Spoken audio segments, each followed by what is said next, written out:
Hi guys, welcome back to school. Even though you're still at home and I'm still at home, school does start today. Hope your break's been all good. I'm sure it's been pretty boring not being able to see your friends, but hopefully this whole lockdown thing finishes sooner rather than later. What we're going to be doing is a couple of lessons, one today, one tomorrow, and I'll be uploading them. And on Friday, we're going to see if we can organise some class lessons where we can all get on Google Hangouts together and see each other, but I'll talk about that tomorrow.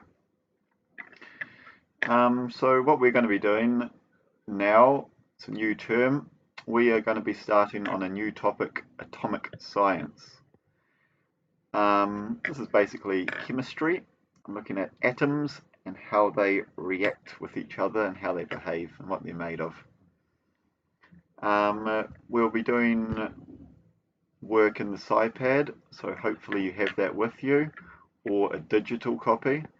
If you don't have either, send me an email and I can send you a code to get the Scipad online. Alright, so let's get started with atomic science. So that picture down there is a artist representation of an atom. You may have seen something that looks like that before. Obviously atoms are too small to see, even with a microscope, but this is a model of what an atom may look like. Um, so we're going to start off with a bit of history about the first person to come up with the idea of atoms. His name was Democritus, and he was a Greek philosopher back about 400 BC, about 2,400 years ago he was born. And a philosopher is kind of very similar to a scientist. They're thinking people, they come up with ideas and argue about them to see if they're right or not. So he came up with this idea, or he asked himself a question: could matter be divided into smaller particles forever, or is there a limit to the amount of time something can be divided? He proposed the idea that there is an indivisible particle that everything is made from. So if you break things down smaller and smaller and smaller, you'll eventually get to something which is so small that it can't be broken up. And he named these particles atomos, which means indivisible in Greek. So these were his ideas that he came up with to do with atomic theory. I'll just read them out now. Everything is made of atoms. Atoms are the smallest particles of matter, too small for us to see, although larger ones could exist. Atoms have existed forever. Atoms are indivisible. They can never be cut into smaller particles. Atoms are separated from one another by the void, a vacuum or empty space which allows them freedom of movement. Atoms are completely and perfectly solid because no void exists inside an atom. Atoms are not alive. Atoms cannot be destroyed. Atoms have been in motion forever and will remain in motion forever. And atoms pass movement between one another by collisions. Now, he just came up with these ideas by thinking. Philosophers often didn't really have much evidence as opposed to scientists. For a scientist, you need to have evidence for your theories or assumptions you're making. The philosophers, they just came up with the idea and left it at that. So some of these ideas here have been proven true by science. Some of them still hold up today, and some of them are not right, or we've got a better idea about them now.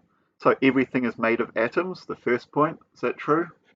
Pretty much, yeah, everything is made of atoms. Anything that's got mass or weight is atoms. But stuff like, I don't know, light hasn't got atoms, and that's something, isn't it? So maybe not everything is made out of atoms. Atoms are the smallest particles of matter.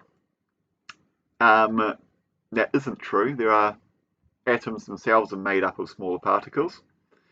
Atoms have existed forever. We don't really know that. I think since the Big Bang, there's a lot of theories all the atoms were made then.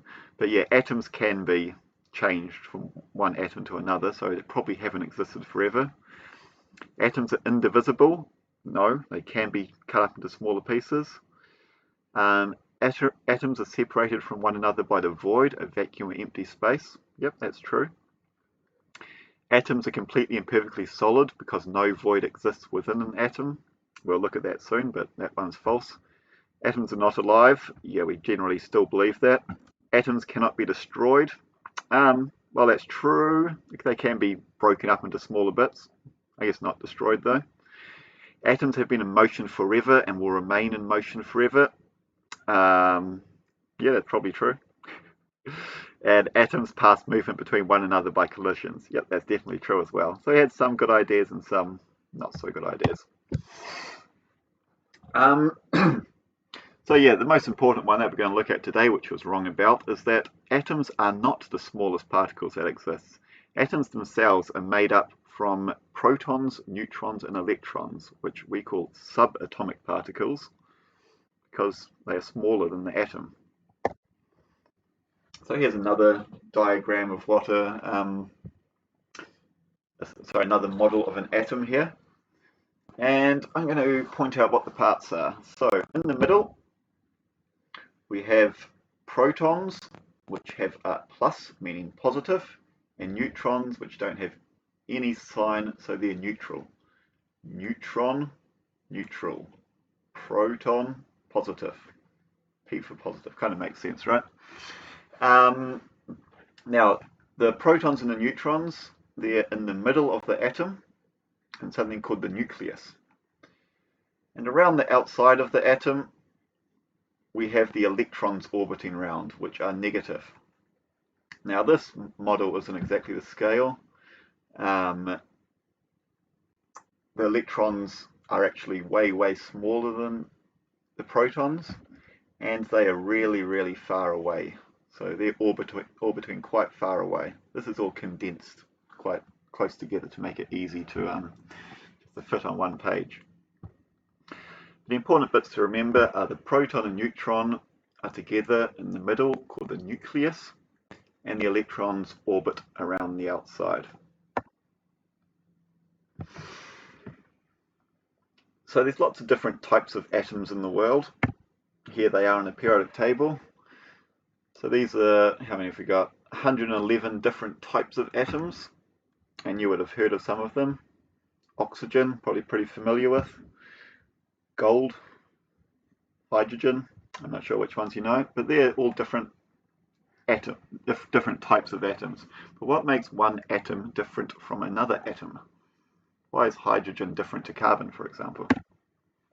So, different atoms, what makes them different is their different numbers of protons, electrons, and neutrons.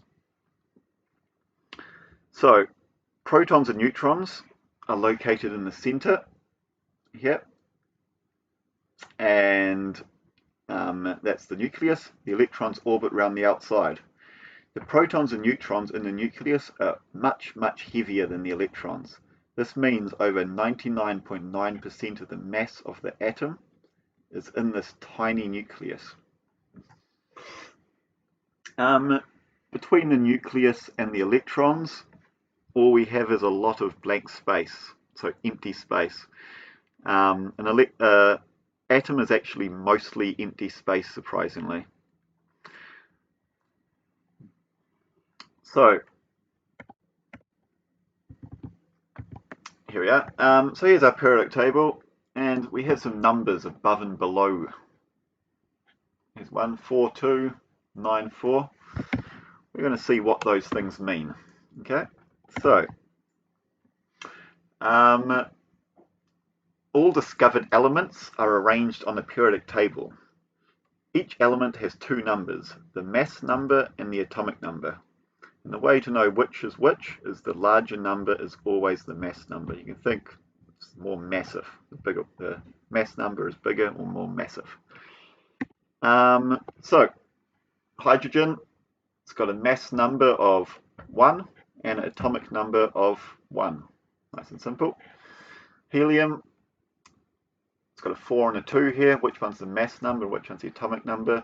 4's the mass number because it's bigger, and 2's the atomic number. Here, something like, where's gold here? Gold has an atomic number of 79 and a mass number of 197. Really nice and simple. So what do these numbers mean? The atomic number, or the smaller one, is the amount of protons in an atom. So carbon here has 6 protons because its atomic number is 6. The mass number is the mass number, the bigger one, is the number of protons plus neutrons. So this means, so we've got 6 protons, while we've got 12 protons plus neutrons. So what this means is, if we want to calculate the number of neutrons in an atom, we just have to subtract the atomic number, smaller one, 6, from the larger number, 12. So 12 minus 6 is 6. So there are 6 neutrons. And the last one for electrons, to work out how many there are, we say in an uncharged atom, we'll explain what that means later, but it's just a normal atom, there will be the same number of protons and electrons. So in this one, carbon, because it got 6 protons, as we can see from the atomic number, it's also going to have 6 electrons as well. So carbon, 6 protons, 6 neutrons, and 6 electrons. Next page. Oh well, we're not, I'll do this one for you because you guys aren't in class, so I'll show you how to do it on a piece of paper I've got lying right here. That's good. Alright, so using the Scipad, using the periodic table at the back of your Scipad, how many protons and neutrons do each of these atoms have? So if you've got your Scipad with you, you can do this. You can pause it and do it now. Well, I'll show you how to do it very soon. So, first one, nitrogen. Let's find it on our periodic table. If you don't have a periodic table with you, you can just get one off the internet, just Google search it. Here is nitrogen, and it's got a mass number of 14, bigger one, and an atomic number of 7. So, for nitrogen, the amount of protons it would have is 7, because that's its atomic number, and the amount of neutrons it would have is 14 minus 7, the mass number minus the atomic number, which is 14 minus 7 is 7. So nitrogen is going to have 7 protons and 7 neutrons. Let's go for a nice, let's have a look at hydrogen. First element on the periodic table, it's got a mass number of 1 and an atomic number of 1. So if the atomic number is 1, it's got 1 proton. And to work out the amount of neutrons, we subtract the mass number minus the atomic number, 1 minus 1, which equals 0. So hydrogen actually has 1 proton but 0 neutrons. Last one, let's have a look at chromium. Let's have a look at sodium, because that's a bit of a weird one. Sodium is one of the elements that has a odd symbol, Na. Why is it Na? You can look in your Scipad for that. It has a little activity about that, but basically it's from Latin or Greek, I think. Anyway, chromium, where is it? Oh no, sorry, sodium. So sodium has an atomic number of 11. That means it has 11 protons, and it's got a mass number of 23. So to work out the amount of neutrons, we do 23 minus 11, which is 12. So sodium's got 11 protons and 12 neutrons. All right, that is where we're going to leave it for today, and I'm going to tell you what work you will be doing. So if we look up here into the Scipad, these answers, let's go away. I would like you to do page 10 and page 11 and page 12. So once again, obviously read the information which is at the top and this stuff here, before you start answering the questions. And here, down this one here, it's got some questions about why some of these elements have strange symbols, like why is lead Pb and why is mercury Hg. And then across, you have a box to fill out where you have to work out the number of protons, electrons, and neutrons in these elements, the first 20 elements. So here's how you do it. Your atomic number, your number of protons, and your number of electrons are always going to be the same. Makes it nice and easy. Here, they've stopped giving you atomic numbers. You're going to have to look in your Scipad to work out what they are. But I'm pretty sure it just goes 10, 11, 12, 13, 14, down to 20.